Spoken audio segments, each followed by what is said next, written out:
Depois de afirmar que a aplicação da lei Magnitsky contra Alexandre de Moraes não teria efeito no Brasil, o ministro Flávio Dino indica que mudou o discurso. Direto então para Brasília, a repórter André Anelli chegando. Qual a alegação que foi apresentada por ele nessa terça-feira? Boa noite, André, bem-vindo, bom trabalho.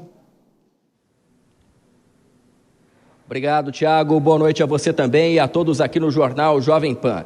O Supremo Tribunal Federal publicou nos canais oficiais que o posicionamento do ministro Flávio Dino no dia de hoje foi um esclarecimento em relação ao despacho de ontem que suspendia a aplicação aqui no Brasil de decisões judiciais, de leis, decretos e ordens executivas vindas de outros países, de outras localidades. Dino afirmou que a limitação quanto à eficácia imediata no Brasil se refere apenas a decisões de tribunais estrangeiros que dependem de homologação ou de mecanismos de cooperação internacional para produzir efeitos no Brasil.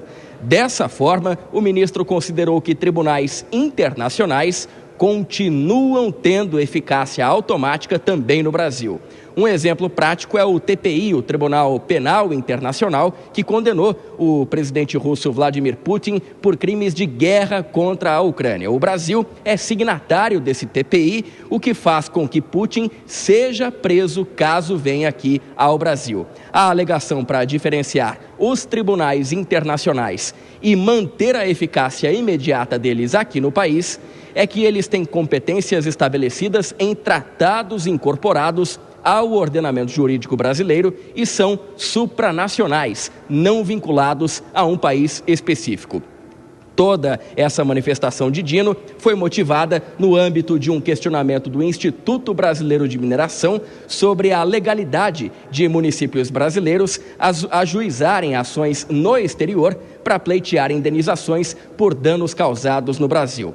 Apesar de a decisão se referir a esse caso concreto, Dino ordenou a notificação do Banco Central e da FEBRABAN para que transações e bloqueios de contas por determinação de Estado estrangeiro só aconteçam após autorização do STF. Foi essa determinação que provocou uma insegurança jurídica no setor financeiro, principalmente sobre o alcance da medida. Dino não citou o ministro Alexandre de Moraes e nem a lei Magnitsky imposta pelos Estados Unidos, mas acabou afirmando que essa justificativa tem uma realidade que tem sido mostrada, o fortalecimento de ondas de imposição de força de algumas nações sobre outras e, por isso, justificou a medida. Tiago. E você falou de insegurança jurídica. A fala de Flávio Dino teve um impacto imediato no mercado de ações dessa terça-feira. Agora, como é que ficaram os papéis dos principais bancos brasileiros? Derreteram, André Anelli? Sim, Tiago, diante dessa dúvida sobre a interpretação do alcance das decisões judiciais pelo mundo no Brasil, a B3 fechou em forte queda puxada pelo desempenho negativo justamente dos bancos. A gente preparou uma arte que mostra que o Ibovespa caiu mais de 2%. O Banco do Brasil foi quem mais sentiu, despencando 6%. O Santander chegou a quase 5% de queda, enquanto o Bradesco e o Itaú tiveram baixas menores, mas ainda assim sentiram bastante.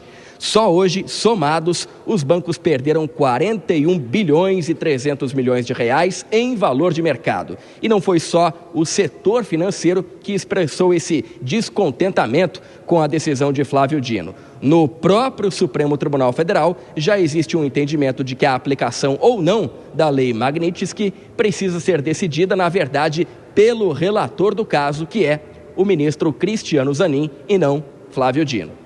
Tiago. Saber se o Supremo vai se posicionar em relação a isso, pelo menos na corte, a turma inteira, ou alguma turma, ou até o plenário. Você volta daqui a pouquinho, André. Bom trabalho para você. Vou chamar aqui o Nelson Kobayashi nos estúdios, a Dora Kramer, como sempre, aqui com a gente. Kobayashi, vou começar por você, por causa dessa questão judicial. Afinal, hoje a leitura que foi feita durante todo o dia é de que o ministro Flávio Dino teria recuado na decisão dele que foi anunciada ontem. Afinal, recuou, não recuou? Ele apenas fez um esclarecimento? Bem-vindo, boa noite. Boa noite, Thiago. Boa noite, Dora Kramer. Boa noite a todos que nos acompanham aqui no Jornal Jovem Pan.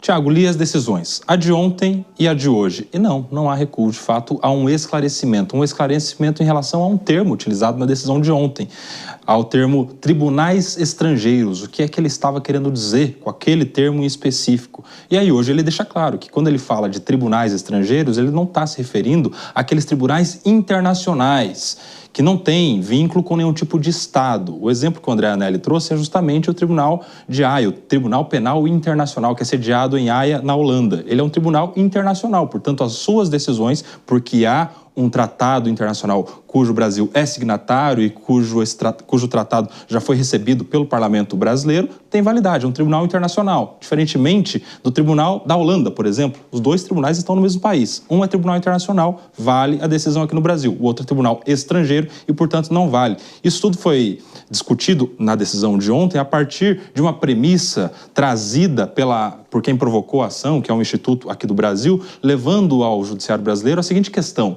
um município brasileiro pode entrar com uma ação, participar de uma ação no território estrangeiro? Essa era a primeira questão que estava em julgamento no Supremo. No decorrer desta ação, saiu uma decisão estrangeira do tribunal inglês, determinando ao Instituto Brasileiro que fizesse determinado ato. No caso, era que desistisse de uma ação. E aí havia uma segunda questão.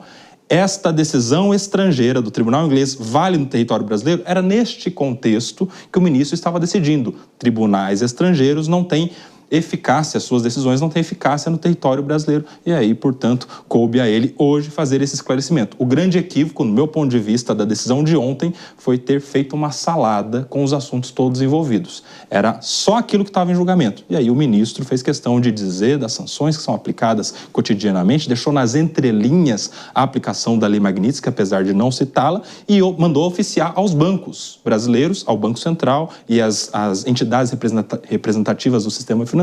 Por isso que se causou essa confusão terrível de insegurança e o resultado disso nas bolsas. Dora, essa salada que o Kobayashi fala causou esse terremoto no mercado financeiro e também muitas reações durante todo o dia. E é saber se o Supremo vai se reunir para tomar uma decisão em conjunto. Boa noite, Dora. Boa noite, Thiago. Boa noite, Kobayashi. Boa noite a todos. Pois é, isso vai ficar mais bem esclarecido quando o ministro Cristiano Zanin, que está com uma ação que diz respeito diretamente a esse cerco financeiro imposto ao ministro Alexandre de Moraes, e aí tudo vai ficar mais bem esclarecido. Mas como o mercado tem horror de imprevisibilidade, e imprevisibilidade é o que trouxe essa decisão, porque aí os bancos ficaram espremidos entre: será que obedecemos ao ministro Dino e isso vai nos fazer desobedecer ao governo dos Estados Unidos e essa desobediência pode nos trazer algum problema, ou vamos obedecer aos ditames do governo dos Estados Unidos e aí criamos problema com a justiça aqui, com o Supremo Tribunal Federal? É isso, aí está a raiz de toda a confusão, com efeitos, muito concretos no mercado. Mas eu acho que é isso, vai ficar mais bem esclarecido no decorrer dos acontecimentos e aí tudo se acalma.